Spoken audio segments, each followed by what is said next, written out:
Let's be real, you've heard of the 10 plagues. But I want you to forget the Sunday school version. This isn't just a list of disasters. No, this is a high-stakes psychological drama, a story about one man's choices and the absolutely catastrophic consequences that followed for his entire nation. So that's the real question we're digging into here. We're going to look at the plagues not as 10 separate events, but as one single escalating story. You see, each plague was really a question posed to Pharaoh, another chance to change his mind. And every single time, driven by pride, he gave the exact same answer. And this is where it all kicks off. It starts with a simple, direct command, let my people go. But this is where you get that classic immovable object meeting an irresistible force. See, Pharaoh saw himself as a god on earth. For him to bend, to listen, that would be admitting there's a power out there greater than his own. And that, to him, was unthinkable. Now, what's so fascinating is that these plagues aren't just random acts of destruction. Think of Egyptian society as this intricate, beautiful tapestry.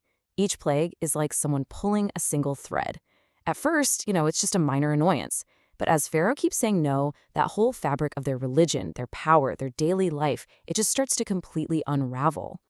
And that unraveling begins with a series of quick, brutal body blows, one right after another. They're designed to shock, to overwhelm, to force him to give up before things get really, really bad. This is the drumbeat of doom, getting louder and louder. 1. The first shot across the bow. Bam. The Nile, the very lifeblood of Egypt, the source of everything, turns into this disgusting, stinking river of death. All the fish die, the water's totally undrinkable. The first choice has been made, and this is the first consequence. 2. Things are about to get personal.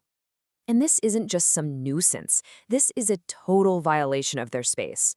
Frogs are in their food, in their beds. They are literally on Pharaoh's throne, a slimy, croaking mockery of his power. And he still won't listen. 3. Now the land itself turns against them. The very ground they walk on erupts into a cloud of biting gnats. It gets so bad that Pharaoh's own magicians, his own advisors, turn to him and say, hey, this is the finger of God. And yet his heart doesn't change. And because of that, everything is about to shift. Okay, this is a huge turning point. Because from here on out, the plagues aren't just about punishment anymore. They're about making a distinction. A line gets drawn, and it becomes terrifyingly clear who is being protected and who is not. And the 4th plague just lays it all out there. Thick, black swarms of flies torment all of Egypt. But they don't cross this invisible border into the land of Goshen, where the Israelites live. Suddenly you realize, whoa, these are not natural disasters. This is a targeted surgical strike. The message couldn't be clearer. And the pace just picks up. Boom, boom, boom. Plague 5, Egypt's livestock drops dead, but Israel's herds are fine. Plague 6, agonizing boils break out on every single Egyptian. Plague 7, a terrifying storm of fire and ice that just destroys the land. And then 8, locusts devouring anything that was left. 4 more chances. 4 more refusals. After all that chaos, the storms, the swarms, the sickness, comes a silence. And honestly, this silence is way more terrifying than any of the noise that came before it. It's that quiet moment right before the final, devastating blow. So the 9th plague isn't just dark. The original text says it's a darkness that can be felt. Can you imagine that? A thick, suffocating presence that is so heavy it literally paralyzes people for 3 straight days. And in that darkness, there's just silence. One last moment for an entire nation to sit with the consequences of their king's pride. One final chance to turn back. And then the silence breaks. The 9th chance was refused. And now, after 9 escalating warnings, there are no more chances. The final, irreversible consequence is here. You see, this one is different. It's not about property or comfort anymore. This is deeply personal. From the son of Pharaoh on the throne to the son of the prisoner in the dungeon, every single Egyptian family suffers the exact same devastating loss.